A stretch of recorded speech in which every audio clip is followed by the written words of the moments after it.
Latest on the indictment of former President Trump. In just a matter of days, the former president is set to be arraigned in New York City. That's right. Our White House correspondent Jon Decker joins us live from the nation's capital tonight. Jon, you've been following the latest developments since the news broke last night. What new information have you been able to learn today? What we learned today is the day and the time of the arraignment for former President Donald Trump. It will be Tuesday afternoon, 2:15 p.m. Eastern Time. At that time, the former president will enter a plea of not guilty. He'll also be processed at that time. That means photographed and fingerprinted. He will not have to post bail. He will not be wearing handcuffs at any portion of the day.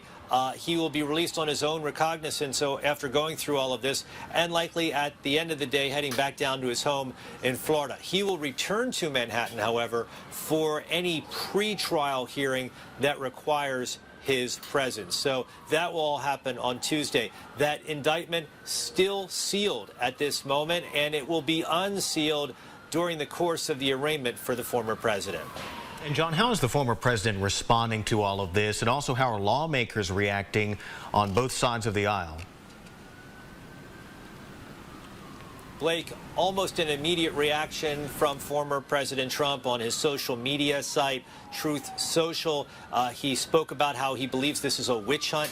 He calls it a political persecution aimed at influencing the 2024 presidential election. Today on social media, he went after the judge who will likely preside over this criminal trial, calling him a biased judge against Donald Trump. As for other Republicans, those who have put out statements, and not every Republican has done so, very supportive of the former president, also very critical of Manhattan District Attorney Alvin Bragg. I found it interesting that so far, more than 24 hours after this indictment, still no statement, no posting, nothing from the leader of Republicans in the Senate, Mitch McConnell. He's remained silent since this indictment was unveiled. And Jon, what's next in this legal process now that the former president is indicted?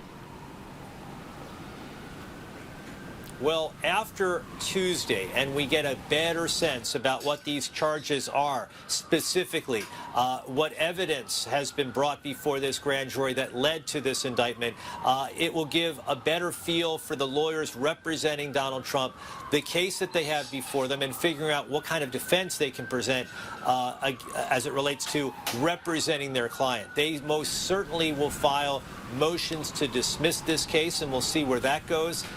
But clearly, this is unprecedented, this whole process that we're talking about. We're talking about the indictment of a former president. Everything about it is historic, and I have no doubt that next Tuesday there will be a significant crowd around that courthouse where the former president will make his plea of not guilty during his arraignment.